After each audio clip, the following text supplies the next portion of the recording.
এসেছিস বাবা? আয় বস। সেই কখন থেকে তোর জন্য ভাত নিয়ে বসে আছি। কোথায় যে টই টই করে ঘুরে বেড়াস তার কোনো খোঁজ খবর পাই না আমি। জানিস যখন মায়ের শরীরটা খারাপ, তাহলে কেন যে এত বেলা অবধি ঘুরিস বুঝি না বাবু।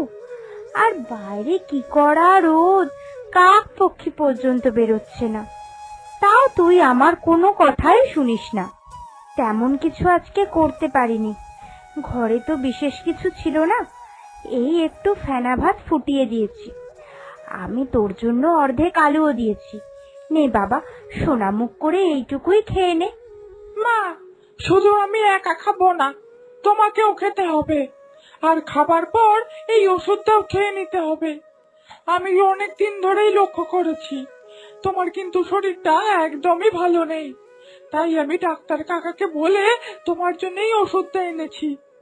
হ্যাঁ, শরীরটা তো খুবই খারাপ, কিন্তু শরীর খারাপের দোহাই দিয়ে আর কতদিন বাড়িতে বসে থাকবো বলতো বাবা? কাজে এবার আমায় কাল থেকে বেরোতেই হবে। ঘরে চাল ডাল কিচ্ছু নেই। মুদিখানা দোকানেও অনেক টাকা ধার পড়ে রয়েছে। আগের দিনই হারান্দা বলে দিয়েছে, এই মাসে সমস্ত ধার শোধ না করলে আর বাকিতে মাল দেবে না। তখন কি খেতে দেবো বলতো তোকে? নে বাবা, তাড়াতাড়ি করে খেয়ে নে, আমায় আবার বাসনগুলো ধুতে যেতে হবে। তুমি শুধু আমার ভাত কেন বেড়েছো মা? তোমার ভাত কই? আমি দেখেছি আমার খাওয়া হয়ে গেলে তোমার ভাগে অল্প ভাত থাকে, তুমি সমস্ত ভাত আমাকে দিয়ে দাও। এরকম ভাবে তুমি যদি রোজ রোজ অল্প ভাত খাও, তোমার শরীর কি ঠিক হবে বলো তো মা? মায়েদের শরীরে অনেক জোর হয়, ওসব তুই এখন বুঝতে পারবি না, তুই তো ছোট। নে তো, তাড়াতাড়ি খেয়ে নে, কতবার বলছি, কথাই শুনছিস না আমার। পরে কথা বলবি, এখন আগে খেতে বস তো। আচ্ছা মা, বাবা কোথায় গেল বলো তো? বাবার কিসের ব্যবসা ছিল গো? হঠাৎ করে দেখি নিরুদ্দেশ হয়ে গেল। তোর বাবার তো ওষুধের ব্যবসা ছিল। এই যে তোকে তোর ডাক্তার কাকা মাঝে মাঝে বিনি পয়সায় ওষুধ দেয়, সে তো তোর বাবারই দৌলতে রে। বাবা তোর ডাক্তার কাকুকে খুব সাহায্য করতেন, সেই জন্যই তো আজকে উনি আমাদের এত সাহায্য করেন। ঠিক বলেছ, আমাকেও ডাক্তার কাকা মাঝে মাঝে বলে যে বাবার মতো ওষুধের ব্যবসাটা ভালোভাবে ধরতে। আচ্ছা বলো তো মা, আমি তো বাবার ব্যবসার কিছুই বুঝি না, কিভাবে কি করি বলো তো? কিন্তু তোমারও তো কষ্ট হয়, কতদিন তুমি লোকের বাড়িতে এরকম রান্নার কাজ করবে? এই যা গরম পড়েছে, এরকম গরম আছে সামনে দাঁড়িয়ে দাঁড়িয়ে তোমাকে ঘন্টার পর ঘন্টা রান্না করতে হয়, সে কি আর চারটেখানি কথা গো? না না বাবা, ওই সর্বনেশে ব্যবসায় তোকে নামতে হবে না। ব্যবসার কাজে গিয়েই তোর বাবা উদ্ধাও হয়ে গেল কোথাও একটা। না না, এই ব্যবসা আমি তোকে করতে দিচ্ছি না। কিন্তু আজকে যখন আমি ডাক্তার কাকার কাছে গিয়েছিলাম তোমার জন্য ওষুধ আনতে, তখন ডাক্তার কাকা আমাকে বলেছে আমার বাবার নাকি বাজার থেকে অনেক টাকা ধার, অনেক টাকা পায় আমার বাবা বাজার থেকে। আচ্ছা বলো তো মা, সেই টাকাগুলো যদি আমরা পেতাম, আমরা বেশ ভালোভাবেই থাকতে পারতাম। অন্তত পক্ষে তোমার চিকিৎসাটা ভালোভাবে করানো যেত। সে আমিও জানি যে তোর বাবা বহু মানুষকে বহু টাকা ধার দিয়ে রেখে দিয়েছিল, কিন্তু সেসব হিসাব তো আমি জানি না। হ্যাঁ, মাথায় একটা বুদ্ধি এসেছে। বাবার ওই যে ব্যবসার পুরনো ট্রাঙ্কটা আছে, সেটা আজকে একবার খুলে দেখবো, যদি কিছু লেখা থাকে ওখানে। হ্যাঁ হ্যাঁ, আজকে সন্ধেবেলা আমি আর তুই মিলে বাবার ওই ট্রাঙ্কটা খুলে দেখব। তোর বাবা থাকাকালীন তো কোনোদিন ওই ট্রাঙ্কে আমি হাত দিইনি, তাই কি যে করব বুঝতে পারছিলাম না। তুই যখন বললি তখন না হয় ওই ট্রাঙ্কটা একবার খুলে দেখব, যদি কোনো হদিশ পাই। এত ভালো মানুষ হঠাৎ করে যে কোথায় নিরুদ্দেশ হয়ে গেল বুঝতে পারছি না। তবে আশা আছে, জানিস তো, মানুষটা সংসারকে বড্ড ভালোবাসতো, ছেলে অন্তঃপ্রাণ ছিল মানুষটার। তাই আমার বিশ্বাস উনি একদিন ঠিক ফিরে আসবেন। ফিরে আসার হলে এতদিনে ঠিকই ফিরে আসতো জানো তো। নিশ্চয়ই এটার মধ্যে কোনো একটা রহস্য আছে। তুমি কোনো চিন্তা করো না মা, আমি অত আস্তে আস্তে বড় হচ্ছি, আমি ঠিক বাবাকে ফিরিয়ে আনবো। নাও নাও মা, আর দেরি করো না, এবার তুমিও পাত পেরে ভাতটা খেয়ে নাও তো দেখি। ঠিক আছে, চল খাওয়া দাওয়া তাড়াতাড়ি সেরে নিই আমরা এবার। মা, ও মা, তোমার তো জ্বরে গাটা পুড়ে যাচ্ছে একবারে। হ্যাঁ রে, সন্ধে থেকেই তো জ্বরটা খুব বাড়লো। কালকে যে কি করে কাজে যাব সেটাই বুঝতে পারছি না। এইরম করে অনেকগুলো দিন কামাই হয়ে গেল। তুমি না মা আমার একটা কথাও শোনো না। আমি তো দেখলাম তুমি এই কটা ভাত খেলে, বললে বাকি ভাতটা নাকি রাত্রে খাবে, তোমার নাকি খেতে ইচ্ছা করছে না, অথচ রাত্রে তুমি বেশিরভাগ ভাতটাই আমাকে দিয়ে দিলে। এরম করলে কি হবে মা বলো তো? খালি কি আমার পেটেই খিদে আছে? তোমার পেটে কি খিদে লাগে না নাকি বলো তো? তোর এখন বাড়ন্ত বয়স, কোথায় ভালো মন্দ কিছু খেতে দেব? তা তো পারি না, তাই ভাতটাই পেট ভর্তি করে দিই। তুমি এখন একটু চুপ করে থাকো তো, আমি তোমার মাথায় একটু জল পট্টি দিয়ে দিচ্ছি। মাঝে মাঝে ভাবি জানিস তো, আশেপাশে এত আত্মীয় স্বজন, আমাদের পাড়া প্রতিবেশীর লোক তো আছেই।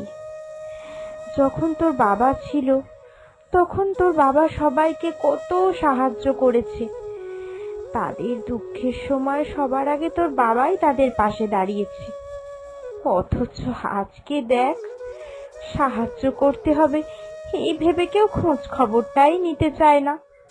দুনিয়া এখন খুব স্বার্থপর হয়ে গেছে গো মা, খুবই স্বার্থপর। তুমি আর এসব নিয়ে এত ভেবো না তো, আবার শরীর খারাপ করবে। মা মা, আজকে আমি একটা খবর পেয়েছি জানো তো? কি খবর রে? পাশের গায়ের মুখুজ্জে বাবু আছেন না, উনি শহরে গেছিলেন গো। ওখানে নাকি আমার বাবাকে ভিখারির বেশে দেখা গেছে। পরে আমি যখন ওনাকে জিজ্ঞাসা করলাম যে তুমি ঠিক দেখেছো তো, তখন উনি বললেন ঠিকভাবে নাকি বুঝতে পারেননি।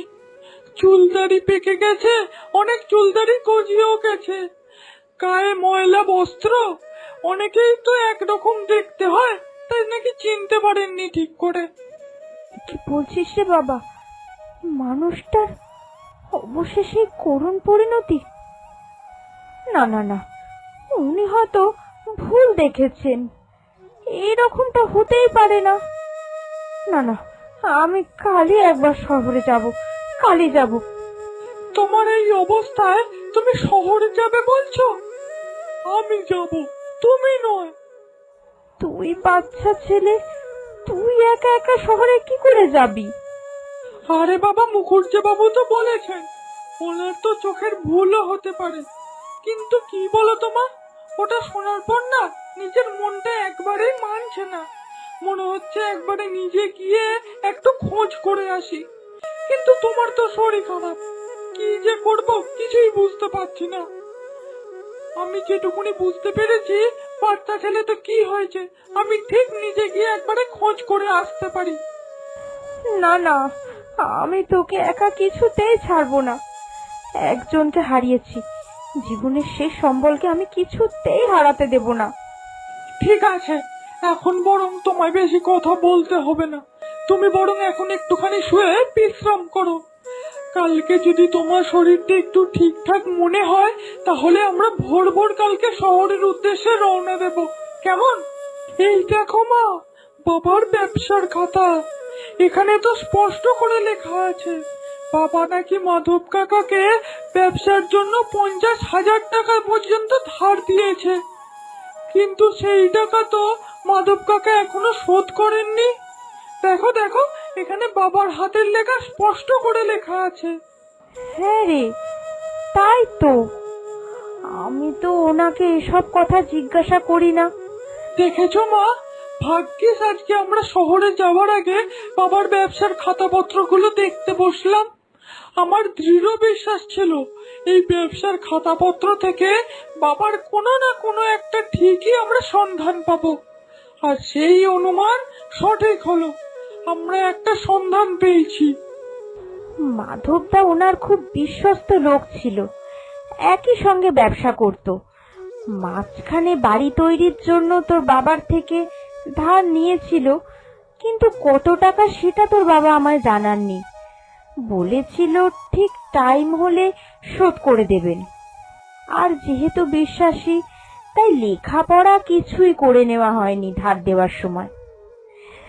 শোন, একবার বরং শহরে যাওয়ার আগে মাধবদার বাড়ি যাই, গিয়ে এই টাকার ব্যাপারটা জিজ্ঞাসা করে আসি। হ্যাঁ মা, তাই বরং চলো। কিরে, ধার চাইতে এসেছিস? তোর বাপটা তো তোদের দায়ভার না নিতে পেরে অকালেই কোথায় নিরুদ্দেশ হয়ে গেল। ধার চাইতে এসেছিস সকাল সকাল, তোদের কি আর ফিরিয়ে দিতে পারি? যা যা, বাড়ির দলিলটা নিয়ে আয়, একটা মোটা টাকা ধার দিয়ে দেব। না মাধবদা, আমি আপনার কাছে ধার চাইতে আসিনি। এসেছি ওর বাবা আপনাকে যাবার আগে যে 50,000 টাকা ধার দিয়ে গিয়েছিল সেটা ফেরত নিতে। কি বলছো? তোমাদের ভিখিরির দশা। তোমার বর নাকি আবার আমাকে 50,000 টাকা পর্যন্ত ধার দিয়েছে? বলি, নেশা টেশা করে এসেছো নাকি সকাল সকাল? ওর বাবা চলে যাওয়ার পরই আমাদের এই রকম ভিখারির দশা হয়েছে। আগে তো আমাদের অবস্থা এমন ছিল না, বরং আমাদের এখন যে অবস্থাটা সেটা আপনার আগে ছিল। ওর বাবার থেকে ধার নিয়েই তো আপনি এই বড় বাড়ি করতে পেরেছেন। মাঝে মাঝে আমি ভাবি, জানেন তো, যে ওর বাবার নিরুদ্দেশ হয়ে যাওয়ার পর আপনার এত অবস্থা ফিরে গেল কি করে, যেখানে আপনারা দুজনই অংশীদারিতে ব্যবসা করতেন। সেখানে একজন নিরুদ্দেশ হয়ে গেল, আর আপনার এত ব্যবসায় দহরম মহরম। উল্টে এখন তো শুনেছি মানুষের সঙ্গে ভালো ব্যবহারটুকুও করেন না, চড়া সুদে টাকা খাটান। ছি মাধবদা, আপনার এই অবনতি ভগবান ঠিক দেখছেন। আপনার এই পাপের শাস্তি ভগবান আপনাকে ঠিক একদিন দেবেন। কি কি বললি তুই? যত বড় মুখ নয় তত বড় কথা। আমার ওপর তোরা দোষারোপ করতে এসেছিস? দাঁড়া, তোকে আমি দেখাচ্ছি। আজ তোর বাবার সেদিনকে যে হাল করেছিলাম, আজকে তোর মা ছেলের সেই হাল করে ছাড়বো। দাঁড়া। ব্যবস্থা করেছো? কি ব্যবস্থা করেছো তুমি আমার বাবার? দেখেছো তো মা, মুখার্জি বাবু ঠিক কথাই বলেছেন। এই শয়তানটাই বাবাকে আমার শহরে রেখে দিয়ে এসছে। আগো, বাবা সেখান থেকে আর ফিরেও আসতে পারছেন না। এই তুমি আমার বাবাকে কি অবস্থায় ফেলে রেখে এসছো? মাধবদা, আমি কিন্তু আপনাকে শেষবারের মতো সচেতন করছি। আমার স্বামীর সঙ্গে কি করেছেন আপনি বলে দিন। রাগের মাথায় আপনারই মুখ ফসকে বেরিয়ে গেছে যে আপনি এসবের জন্য দায়ী। কোথায় আমার স্বামী? আজ যদি আপনি না বলেন তাহলে কিন্তু আমি থানায় যাব। থানায় যাবি? থানায় গিয়ে কি বলবি রে? কোনো প্রমাণ আছে আমার বিরুদ্ধে? যা যা, থানায় গিয়ে কতদূর কি করতে পারিস সেটা আমিও দেখব। প্রমাণ নেই তো কি হয়েছে? আপনি আমার স্বামীর থেকে যে 50,000 টাকা ধার নিয়েছিলেন তা এখনো শোধ দিতে পারেননি। এই নিয়েই তো মামলা করা যায় থানায়, আর তারপরে সমস্ত সত্যিটা পুলিশ ঠিক বের করে নিতে পারবে। 50,000 টাকা যে ধারে নিয়েছিলাম, সেই দস্তখতে কি আমি সই করেছিলাম? করিনি। যা যা, তোদের কাছে কোনো উক্ত প্রমাণ নেই। দেখবো আমিও তোরা কি করতে পারিস। কে বলেছে? কে বলেছে কিছু নেই বাপি? আমি রয়েছি ওদের পাশে। এই যে আমার হাতের এই মুঠো ফোন রয়েছে, এতে আমি সমস্ত কথা রেকর্ডিং করে নিয়েছি, আর এই সব প্রমাণ আমি থানায় গিয়ে পেশ করব। ছি বাপি ছি, এতদিন আমি তোমাকে একজন আদর্শ মানুষ মনে করতাম। আমি ভাবতাম যে তুমি হয়তো খুব ভালো মানুষ, কিন্তু তোমার এই ভালো মানুষের পেছনে যে একটা নোংরা মানুষ লুকিয়ে আছে সেটা আমি ভাবতে পারিনি। আমি তোর বাবা রে। আজকে এই রাস্তার লোকের জন্য তুই নিজের বাবার বিরুদ্ধেই যাবি? অবশ্যই যাব। সাধারণ মানুষের জীবন নিয়ে আমি তোমাকে আর খেলতে দেব না।